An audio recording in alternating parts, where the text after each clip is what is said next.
it's just pushed it up again. You know, so stupid. We'll guess we'll go into monitors. But can I just say, get good monitors. It's the first thing you should do.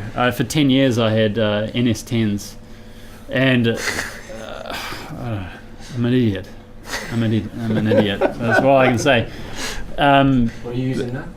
KOK VXT6s, and love them. Totally love them. As soon as I turn them on, the first track I did, boom, the production quality was dramatically different, and the translation from the studio to a standard stereo was amazing. You know, it just sounded great, whereas before it was always something out and I'd have to go back and adjust the bass level or something. But I always, when I finish a track, would go straight out, put it on my crappy stereo, and from getting those new monitors, it sounds great on the stereo straight away. So, do you think because of the live nature that you kind of make your music, you have to sacrifice sound quality at all? Sound quality? No, I'm really happy with the sound quality in this, and I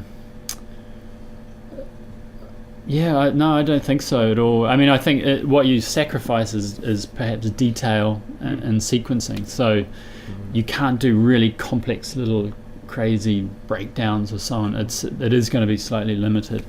But generally, for my own music, I like trippy music. So I like slow, trippy, evolving music. So, it suits that kind of style. I guess really glitchy, super produced, ultra sequence music, you just can't do it the same, or it's not going to come off the same. The sound quality wise, I'm pretty happy with the sound quality. So how finicky do you get with mixing, like EQing and stuff between tracks? So you're saying, this kick speaking here, therefore I've got to take a bit out of my bass. I do it all by sound. I actually have no idea about what do you call them? Frequencies. People with friends, they go, you got to roll it off at 60. I actually have no idea what that means. I literally just do it by ear. Yeah. You know, does the bass sound good? Yep. Great. It's good. Does it sound too bassy? Yep. Pull the bass down a bit. So it's just totally EQing stuff in combination with other elements so that they work together well, or you just say that's a good kick drum, that's a good bass. I think again, a lot of quite a bit of EQ work, but again, it's just done by ear. You know, I mean, I think when it comes to when I want to actually record the track, I'll solo each part, you know, and get it as loud and sounding nice individually as possible. But when I'm actually creating the track, I think it's just as I'm going. Does it need to be brighter? Does it need to be punchier?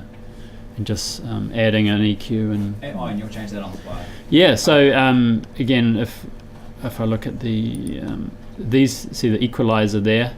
So again, you see quite a few of them as we go down this really massive.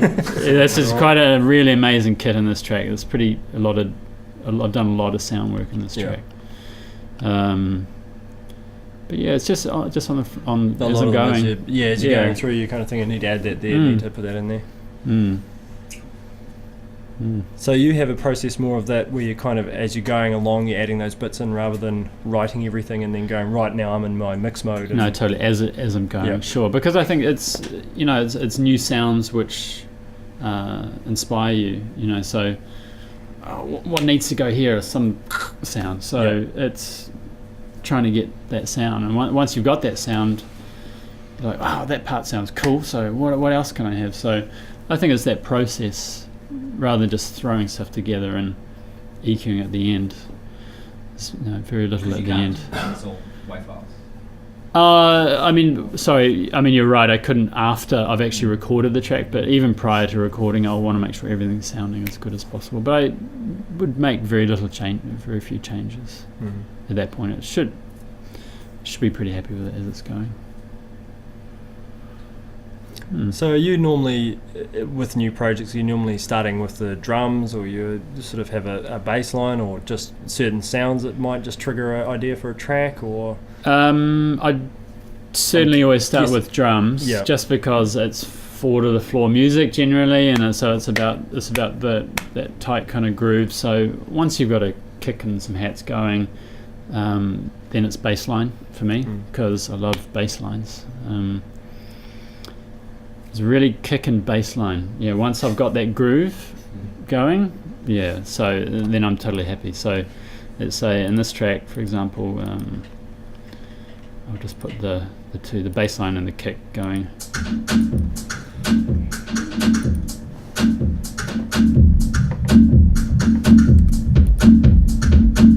Okay, so for me, I can quite happily listen to that for about an hour. You know, and then it's going to be adding other details. And again, because I like this groove, you're going to find things which complement the groove. So, for example, in this one, I've got it's kind of a stabby synth. So I'll switch that noise off, so you don't get. So I'm just going to wind in a synth which goes with this.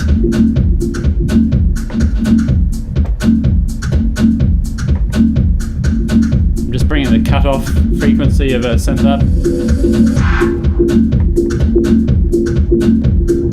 So again, it's about things which complement the groove, hopefully.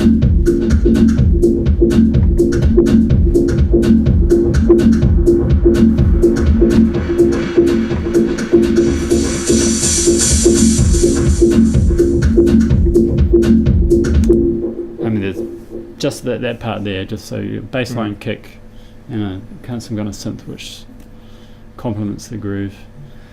That's pretty much all you need for a dance floor track. But no, of course there's, but of course then you add all the details and other parts that come in. Do you live in a lifestyle block, or have your neighbours all moved out? I've actually lived in an apartment. When I moved into an apartment, I thought, whoa, yeah, I can't. It was my first time in an apartment. I thought, man, I can't do this for my neighbours. Yeah. So I bought a really nice pair of headphones, AKG headphones. So I actually, for a couple of years, was literally just writing in headphones. I didn't even use my monitors, so I was doing all my writing and recording in these headphones. And how were your ears after that?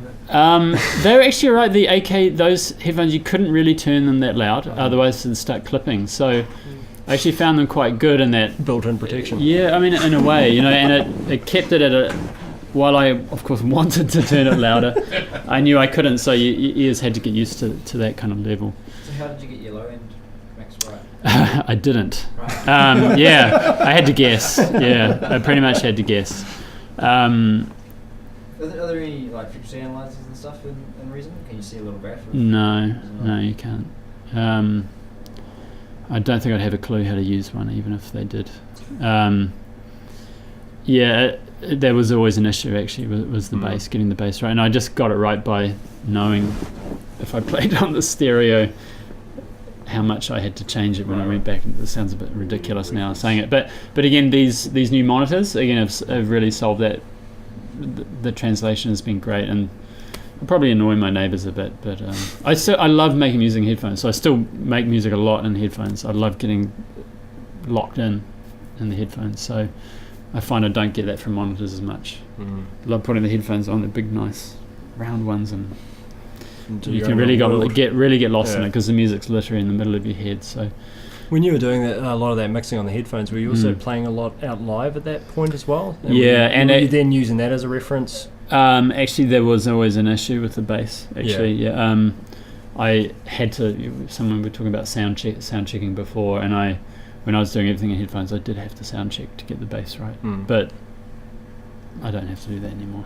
I know it's going to sound exactly the same. And do you sort of find that you end up, is there a slightly different mix or a different sound that you would have for the live sets in a big club versus what you have in for general listening? Or? They're actually the same tracks themselves, but I guess the thing I learned from playing live and specifically playing in Europe is keep the beat going, I mean, people are there to dance and they want to keep dancing, so I think I've got a lot.